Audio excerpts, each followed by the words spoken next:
parents, Lucas Jackson here. Just thought I would take a few moments just to kind of keep you guys updated on what's going on Wednesday nights in our small groups. And man, we're having a really, really good time. So each week has gotten better and better. I think the first night we had like 18 new students that showed up for the first time, and then I think 8 last week, and I'm not sure how many new students last night, but it's been a lot of fun. You may not know this, but we have 30 small group leaders. So these are leaders in our church. These are people who call Austin Oaks Church home. And the way they serve is pouring into a small group of students. And so they do it every week. They show up, they pour into your sons and daughters, and they help them to meet, know, and follow Jesus. And it's awesome to see. We also have a handful of folks who they serve on the team as well, and they kind of help coach our small group leaders. So they're just like doing soul care for the leaders. So you know, life can be crazy and hard and difficult, and sometimes it feels like you're scraping the bottom of the barrel to serve others and the overflow just to help other people and other students to meet, know, and follow Jesus. And so we know that like burnout can be an issue. We know that sometimes we lack in our pursuit of Christ. And so these handful of leaders just show up every week to pour into our leaders to make sure that, like, we call it just soul care. Like, how you doing? Like, it's not about student ministry specifically. It's about them and their walk with the Lord. How are they doing? How are their family doing? And significant other and all that kind of stuff. And so it's pretty awesome. We also have anywhere from 8 to 11 parents who are showing up to help serve food, like legit food. We are not going out and buying pre-made stuff. Next week, we're going to have briskets and pulled pork brought to you by a family in our church. And so, so we are feeding your students every week. And a big part of that is, man, and some people don't know this, but a great way for students and leaders to relate and connect with each other is to have food in front of you and you're having conversations around a table. And it's a significant part of having relationships with people. So, so crazy grateful for all of you parents that show up and to help pour into our students and our leaders by providing food so they can come straight from whatever extracurricular activity they have going on. Our leaders come directly from work. And so anyway, just wanted to update you guys. Things are going really well. We're pretty pleased how things are going. And just to remind you guys, 6:30 to 7 is our food time in the courtyard.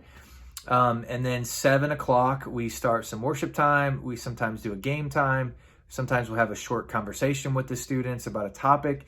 And then we go into small groups from about 7:30 to 8:30. And so that's kind of how our rhythm is working. We're all staying outside, and for the most part, the students are doing a good job of keeping the social distancing and wearing masks, and so and still taking temperatures as people come in. So things have been really, really, really good. And so and I just want to encourage you as parents.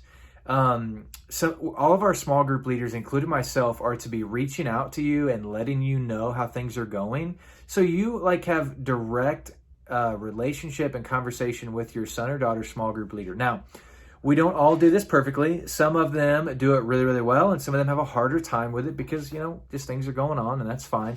But I can't encourage you enough to be selfish about making sure that you're building a relationship with your son and daughter's small group leader. It means the world when you say thanks so much to them. And just for them to know you and for them to be able to recognize you, not just a name on a sheet of paper, but they know some of your story. And I would even go so far to say is if you're comfortable with it, man, invite your son and daughter small group leaders over for dinner. We're here to help, not replace what you do, because Deuteronomy is very clear that your role in your son and daughter's life is insanely critical.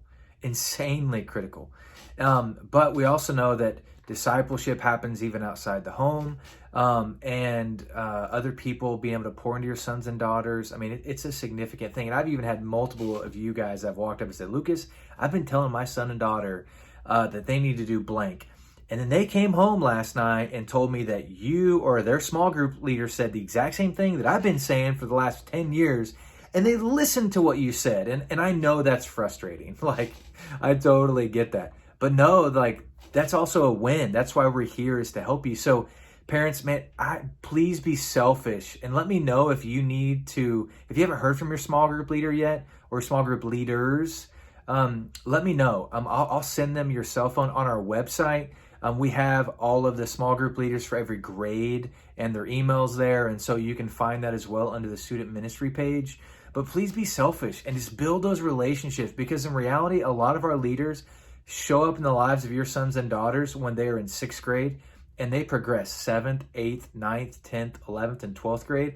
And our leaders also seek after your sons and daughters in that next phase of life. If that's school, if that's military, if that's workforce.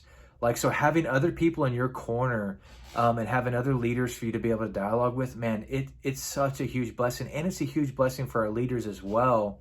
Because some of us are younger, some of us are older, some of us have teenagers and kids, and some of us don't. And so we don't always look, I mean, I don't know what it's like to wake up and to have, 3 teenagers in my home, because my kids are younger than that. And so I've had to grow as a student pastor on thinking about things differently from a parenting perspective. And I've had to work really hard at that. And so for you to be able to speak into and give influence, and our small group leaders to be able to say, hey, Mrs. So-and-so or Mr. So-and-so, I've got a question. We were thinking about doing this. What are your thoughts? And so it's a huge aspect of who we are. And so I can't stress enough, parents, just to say, please be selfish about building relationships with your small group leaders. Add it to your Google Calendar every week. Touch base with, for me, it'd be touch base with Paisley's small group leader. And so it's significant, and it's a high value for us to have a relationship with you guys. Like, we don't just say that. Like, we truly, truly mean that. And so anyway, parents, I appreciate you guys. Just want to give you an update of how Wednesday nights are going. They're going really, really well. We know things are going to get a little colder, so we're thinking about maybe getting some propane heaters and that sort of thing. And so, but overall, things are going really good. We're feeding your students really well. We're helping them to simply meet, know, and follow Jesus. We're all doing specific studies of scripture, of Bible, of books of the Bible right now in the fall. And so those are going really well. And so just very, very grateful for you, parents. And thank you for entrusting us with your sons and daughters. We know in times like this, it's hard and difficult. And so just know, if you ever have any questions or any concerns, please just let me know. We're here to serve you and to love you guys as well as your sons and daughters. And actually, you can tell behind me, like probably about 6 or 8 months ago, the Lord was like, you should start a parenting podcast. So it's taken that long for me to be obedient to that. And so finally got the equipment in, and I just kind of have this desire to start an Austin Oaks Church parenting podcast. So still figuring out the logistics of that, but really excited to be able to do that, and just to help resource you guys, and just want to be able to even have some of you guys come in, have conversations about the joys and also the nightmares of what it means to be a parent and all of the things in between of that. So anyway, appreciate you, parents, like crazy, and thank you so much for allowing us to serve you. It's an honor, and just want to encourage you guys. We love you guys like crazy, and eager to see you guys in the coming days and weeks. Bye-bye.